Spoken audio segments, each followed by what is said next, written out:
Hind students, कैसे हैं आप सभी लोग। मैं अनुज बघेल, आपका अकाउंटेंसी का टीचर, आज क्लास 11th की वीडियो नंबर 1 लेकर आया हूं। अपनी इस वीडियो में हम लोग चैप्टर नंबर 1 डिस्कस करेंगे, जिसका नाम है इंट्रोडक्शन टू द अकाउंटिंग। इस वीडियो में हम लोग अकाउंटिंग का मतलब समझेंगे, अकाउंटिंग क्या है, अकाउंटिंग के ऑब्जेक्टिव्स क्या हैं, अकाउंटिंग के एडवांटेजेस क्या हैं, बुक कीपिंग क्या है, ये सारी चीज़ें समझेंगे। इन सभी को समझने से पहले हम लोग समझते हैं अकाउंटिंग साइकिल, कि हमारी अकाउंटिंग प्रोसेस क्या होती है, कैसे कैसे हम लोगों को अकाउंटिंग करनी होती है। तो देखिए, सबसे पहले हम लोग कोई भी एक बिजनेस स्टार्ट करते हैं और उस बिजनेस में हम डेली बेसिस पर बहुत सारे ट्रांजैक्शंस करते हैं, या फिर हमारे उस बिजनेस में बहुत सारी इवेंट्स होती हैं। अब ट्रांजैक्शंस क्या होते हैं, इवेंट्स क्या होती हैं, उनको समझिए। ट्रांजैक्शंस का मतलब है जब आप लोगों ने कोई गुड्स परचेज किया, गुड्स सेल किया, ये सभी हो गए ट्रांजैक्शंस। आपके बिजनेस में चोरी हो गई, आग लग गई, ये सभी होते बेटा इवेंट्स। तो जितने भी इवेंट्स या ट्रांजैक्शंस हैं, सबसे पहले हमें क्या करना पड़ता है, उनको आइडेंटिफाई कैसे करना पड़ता है कि मॉनेटरी ट्रांजैक्शंस हैं या फिर आपके नॉन मॉनेटरी ट्रांजैक्शंस हैं। मॉनेटरी ट्रांजैक्शंस का मतलब वो ट्रांजैक्शंस जिनको हम पैसे में कन्वर्ट कर सकते हैं। नॉन मॉनेटरी ट्रांजैक्शंस का मतलब ऐसे ट्रांजैक्शंस जिसको आप पैसे में कन्वर्ट नहीं कर सकते। ठीक है। उसके बाद अगर आपने एक बार आइडेंटिफाई कर लिया कि ये ट्रांजैक्शन हम पैसे में कन्वर्ट कर सकते हैं, तो इस तरह के ट्रांजैक्शंस को हम लोग क्या करेंगे, रिकॉर्ड। जिनको आप पैसे में कन्वर्ट कर सकते हो, मनी में कन्वर्ट कर सकते हो, उन्हीं को रिकॉर्ड किया जाएगा। ऐसे ट्रांजैक्शंस जिसको आप मनी में कन्वर्ट नहीं कर सकते, आप उन ट्रांजैक्शंस को रिकॉर्ड नहीं करेंगे। तो सिर्फ मॉनेटरी ट्रांजैक्शंस को रिकॉर्ड करेंगे। तो हम जिस रजिस्टर में रिकॉर्ड करते हैं सभी ट्रांजैक्शंस, उस रजिस्टर को हम लोग बोलते हैं बेटा जर्नल। अब हम लोग का ईयर स्टार्ट होता है बेटा, फॉर एन एग्जांपल 1 अप्रैल से हम फाइनेंशियल फॉलो करते हैं, एंड होता है 31 मार्च को। अब पूरी ईयर में हमारे बहुत सारे ट्रांजैक्शंस होते हैं और बहुत सारी इवेंट्स होती हैं। हम सभी इवेंट्स को हम लोग क्या करते हैं बेटा, रिकॉर्ड करते हैं जर्नल, एक रजिस्टर में। 2 रजिस्टर भी हो सकते हैं, 4 भी हो सकते हैं। डेली बेसिस पे सेल्स लिखना, परचेज लिखना, तो सभी डेली बेसिस पे सेल होगी, परचेज होगी।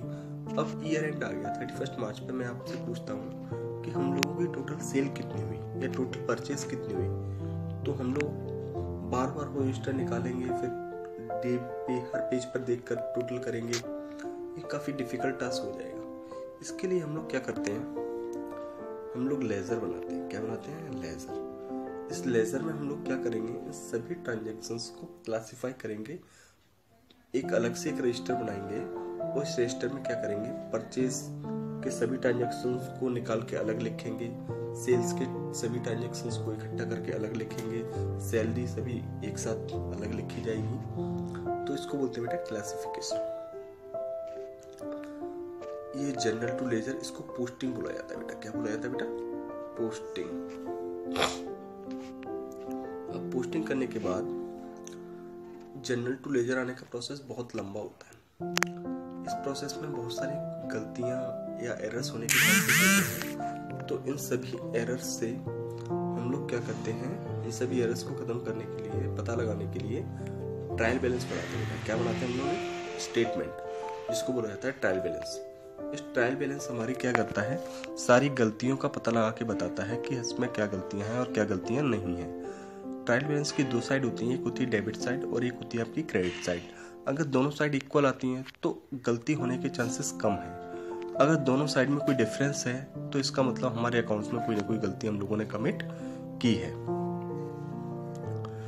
तो उस गलती को हम एक सस्पेंस अकाउंट बनाकर लिख देते हैं और पता लगाने की कोशिश करते हैं कि गलती क्यों हुई। इसका पूरा एक चैप्टर है, हम लोग आगे डिटेल में डिस्कस करेंगे। ट्रायल बैलेंस हम लोगों ने बना लिया। अभी तक इतनी सारी प्रोसेस हम लोगों ने कर ली, बट अभी तक हमें हमारे बिजनेस के प्रॉफिट का पता नहीं चला। जर्नल का काम होता है बेटा फुल ईयर। बाकी ये सारे काम जर्नल के बाद लेजर से लेके यहाँ तक के सारे काम ये ईयर एंड पर ही होते हैं। तो मैं बात करूंगा ट्रायल बैलेंस के बाद हम लोग बनाएंगे फाइनेंशियल स्टेटमेंट्स। इसमें 3 अकाउंट बनाए जाते हैं, trading account, profit and loss account और आपकी बैलेंस शीट। ट्रेडिंग अकाउंट में हम लोग लिखते हैं अपने बिजनेस के खर्चे, फैक्ट्री से related. Profit and loss account में हम लोग अपने ऑफिस से रिलेटेड खर्चे लिखते हैं। और बैलेंस शीट में दो साइड होती है, एक लायबिलिटी साइड और एक असेट साइड। लायबिलिटी में हम बिजनेस के सारे कर्जे लिखते हैं और एसेट साइड में बिजनेस की सारी एसेट्स लिखी जाती है। यहाँ से यहाँ तक की जो प्रोसेस है उसको बोला जाता है बेटा बुक कीपिंग। और ट्रायल बैलेंस के बाद की जो प्रोसेस है उसको बोलते हैं हम लोग बेटा अकाउंटेंसी या अकाउंटिंग। अब हम लोग अकाउंटिंग की बेसिक मीनिंग पर आते हैं। देखिए यहाँ पर अकाउंटिंग का मतलब क्या है। तो आपकी जो American standards of public accountants ने जो डेफिनेशन दी है ना, वो आपकी बेस्ट डेफिनेशन है। वो समझाते हैं accounting is an art of recording journal में, क्लासिफाइंग लेजर में, इन समराइजिंग यानी कि trial balance in a significant manner in the terms of money transaction and events which are at least of financial character and interpreting the real thereof. कहने का ही मतलब है हम सभी ट्रांजैक्शंस और इवेंट्स जिनको आप मनी में कन्वर्ट कर सकते हो उनको रिकॉर्ड करेंगे, क्लासिफाई करेंगे और समराइज करेंगे। This is called accounting.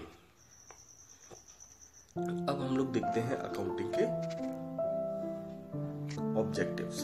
तो पहला ऑब्जेक्टिव है हमारा मेंटेनिंग अकाउंटिंग रिकॉर्ड्स। सबसे पहला काम हम लोग सारी ट्रांजैक्शन इवेंट्स को रिकॉर्ड करते हैं। सेकंड है calculation of profit and loss. जब हम लोग अपने फाइनेंशियल स्टेटमेंट्स बनाते हैं तो उसमें हमारे बिजनेस का प्रॉफिट या लॉस का पता लगता है। थर्ड है असर्टेनिंग फाइनेंशियल पोजीशन। जब हम लोग अपनी बैलेंस शीट बनाते हैं तो बैलेंस शीट में हमारी असेट साइड और लायबिलिटी साइड होती हैं, तो इससे हमें फाइनेंशियल पोजीशन का पता चलता है कि हमारे पास कितनी एसेट्स हैं और हमारे ऊपर कितनी लायबिलिटीज हैं। फोर्थ पॉइंट है provide information to the various parties. उसके बाद हम अकाउंट से रिलेटेड बहुत सारी इंफॉर्मेशन गवर्नमेंट को, एम्प्लॉयज को, बैंक को शेयर करते हैं। फिफ्थ है फैसिलिटेट मैनेजमेंट को बिजनेस से रिलेटेड बहुत सारे डिसीजन लेने पड़ते हैं कि बिजनेस हमारा प्रॉफिट में जा रहा है या लॉस में जा रहा है। तो अकाउंटिंग हमें प्रॉफिट या लॉस का सही आइडिया देकर हमें आगे बढ़ाती है और मैनेजमेंट को बहुत सारे एफिशिएंट डिसीजन मेकिंग में हेल्प करती है।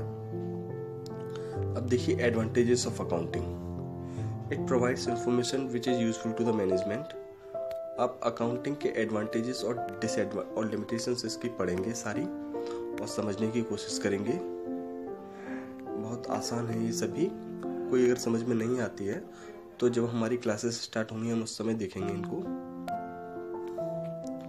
उसके बाद मैंने बुक कीपिंग और अकाउंटेंसी आपको दोनों को डिफरेंस समझा दिया है कि क्या बुक कीपिंग होती है और क्या अकाउंटिंग होती है। इसके साथ ही अपनी वीडियो खत्म होती है। अभी नेक्स्ट वीडियो में हम लोग आगे की क्लासेस स्टार्ट करेंगे। थैंक यू एंड जय हिंद।